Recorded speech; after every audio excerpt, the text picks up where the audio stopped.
Bagong-bagong balita ngayong pong umaga, pinawalang sala o inabswelto ng Sandigan Bayan 3rd Division sina dating Senador at ngayon Chief Presidential Legal Counsel Juan Ponce Enrile at mga kapwa-akusadong sina Gigi Reyes at Janet Lim Napoles sa kasong plunder na may kaugnayan sa pork barrel scam. May ulat on the spot si Maki Pulido. Maki?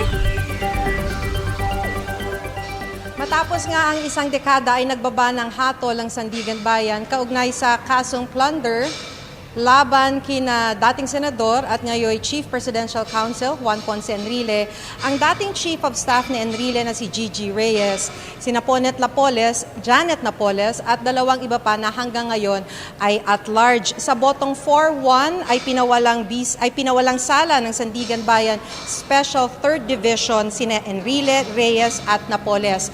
4 ang bumoto for acquittal, 1 ang dissenting opinion at ang dissenting opinion ay kay Sandigan Bayan Presiding Justice Amparo Cabutahetang. Ayaw pang magbigay ng kopya ng Sandigan Bayan, hihintayin daw ang upload pero sa binasa sa loob ng korte, ipinawalang sala sila dahil sa lack of evidence o kakulangan ng ebidensya. Pagkatapos ibaba ang hato, sabi ni Attorney Estelito Mendoza, vindication daw ito para kay Enrile at kay Reyes. Sabi naman ni Napoles, God is good at nagpasalamat sa mga sumuporta sa kanya. Si Reyes ay tumangging magbigay ng pahayag. Lumapit din si Napoles kay Enrile pagkatapos ibaba ang hatol ng korte at lumapit din si Reyes kay Attorney Mendoza at nagmano. Matatanda ang sinampahan sila ng plunder dahil umano sa 172 million pesos na kickback umano ni Enrile mula sa pagpondo sa mga bogus na non-government organizations noon ni Napoles gamit ang kanyang pork barrel o Priority Development Assistance Fund.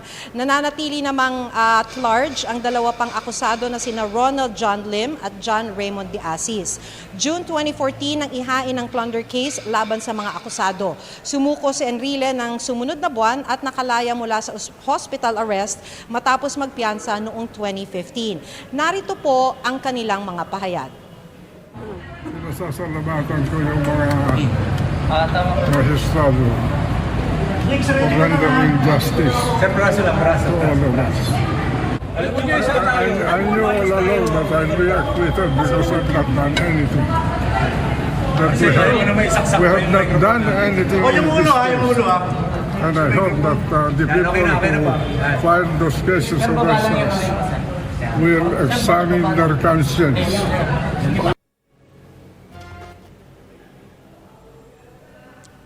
Sa acquittal ni Enrile, wala sa 3 senador na kinasuhan ng plunder kaugnay ng pork barrel scam ang nahatulan ng guilty. So acquitted na si Enrile, sina Reyes at sina Napoles, pero ongoing pa rin yung 15 counts of graft kaugnay pa rin ng pork barrel scam. Connie?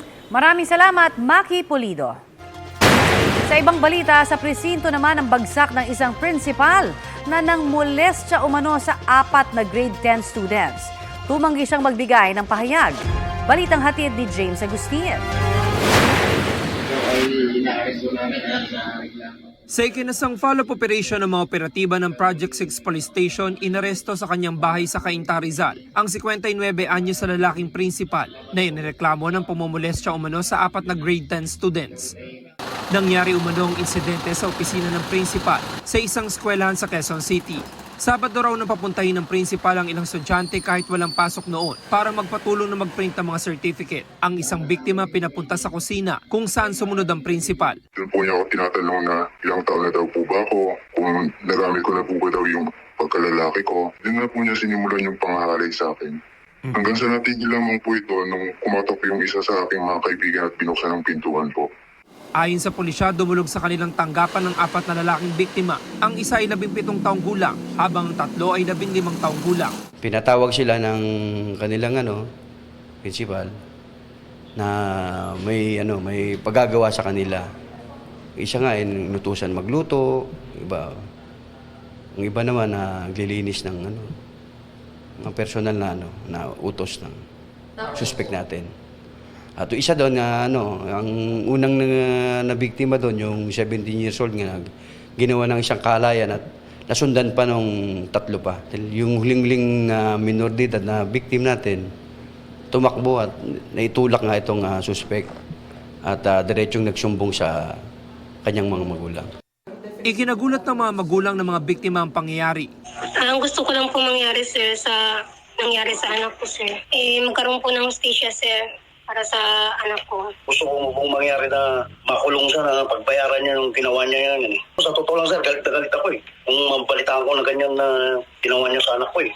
Nakakulong sa Project 6 Police Station ang sospek na nasampahan na reklamong lascivious conduct in relation to Republic Act 7610 o Special Protection of Children Against Abuse, Exploitation and Discrimination Act. Tumanggi siyang magbigay ng pahayag. Inaalam pa ng QCPD kung may iba pang estudyante na nabiktima ang sospek. Sino man na meron na biktima ng suspect namin na ito, pumunta lang kayo sa aming Police Station 15, Quezon City Police District, para maimbestigahan at masampa natin ang kaukulang demanda. Nakarating na rin sa kaalaman ng Department of Education ang insidente, pero hindi pa raw nila natatanggap ang buong report. Pinaimbestigahan na ito ni Education Secretary Sani Angara.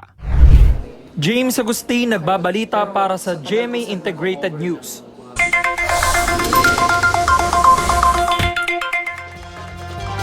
Sa ating mga motorista, dagdag bawas ang nakikitang paggalaw sa presyo ng mga produktong petrolyo sa susunod na linggo. Batay po sa estimate ng Oil Industry Management Bureau ng Department of Energy, base po sa 4-day trading, posibleng tumaas ng 40 centavos hanggang 70 centavos ang kada litro ng diesel. 15 centavos hanggang 35 centavos naman ang nakikita para sa kerosene. Posible naman pong 50 centavos hanggang 70 centavos ang bawas presyo sa gasolina. Inaasahan po itong magbago depende sa huling araw ng trading ngayong Biyernes. Paliwanag ng Energy Department, may papel sa inaasahang taas presyo ang pag-atake ng Iran sa Israel at epekto ng Hurricane Helene sa Timog Silangan ng Amerika. Kaya naman daw, posibleng bumaba ang presyo ng gasolina ay dahil sa nakikitang pagbalanse ng demand at supply at hindi pagkaantala ng trading sa pagitan ng Persian Gulf at Asia. Lalo pang bumagal ang inflation o ang bilis ng pagmahal ng mga produkto sa serbisyo sa bansa ayon sa Philippine Statistics Authority. Naitala po ito sa 1.9% nitong Setyembre na mas mabagal sa 3.3% noong Agosto. Pinakamabagal din po yan mula pa noong May 2020 o sa mahigit 4 na taon. Mula Enero hanggang Setyembre, nasa 3.4% na ang inflation rate sa Pilipinas. Mas mababa ito sa 6.4% sa kaparehong panahon noong nakaraang taon. Ayon sa PSA, pangunahing nakaapekto rito ang pagbagal ng pagtaas ng presyo ng mga pagkain at non-alcoholic beverages. Nang dahil umano sa gitgitan sa kalsada, patay isang taxi driver sa Baguio City matapos kuyugin at saksakin. Sumuko na ang magkapatid na sospek.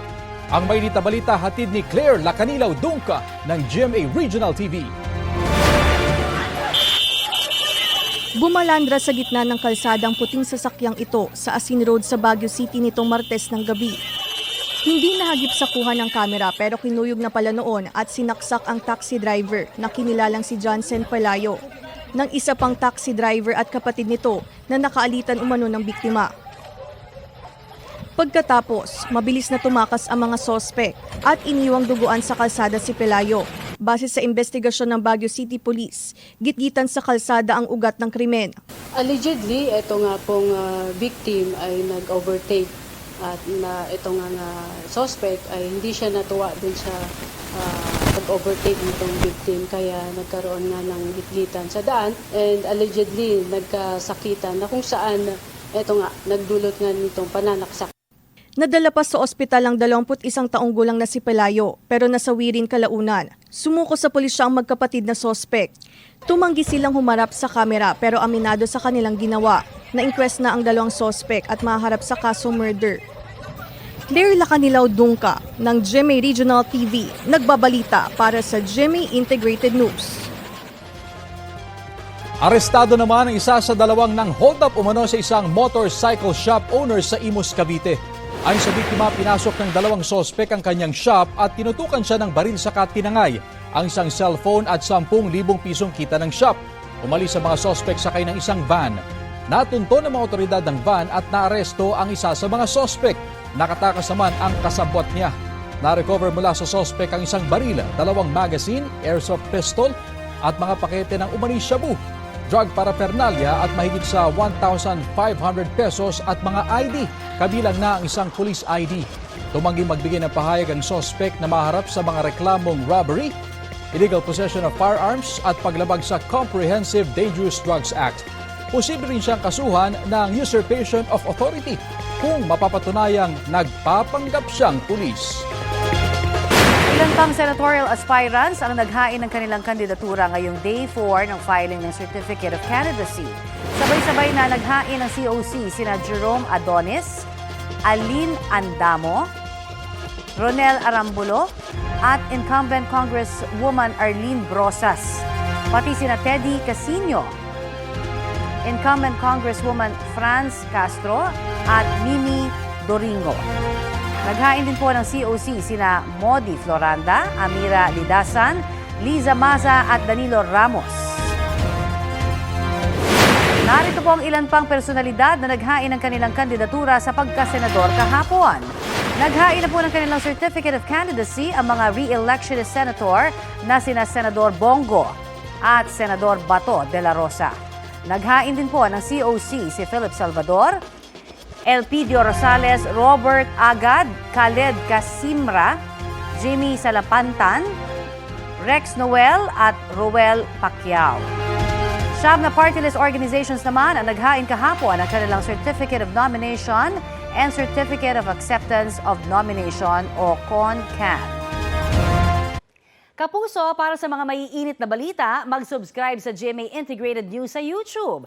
Sa mga kapuso naman abroad, subaybayan nyo kami sa GMA Pinoy TV at sa www.gmanews.tv.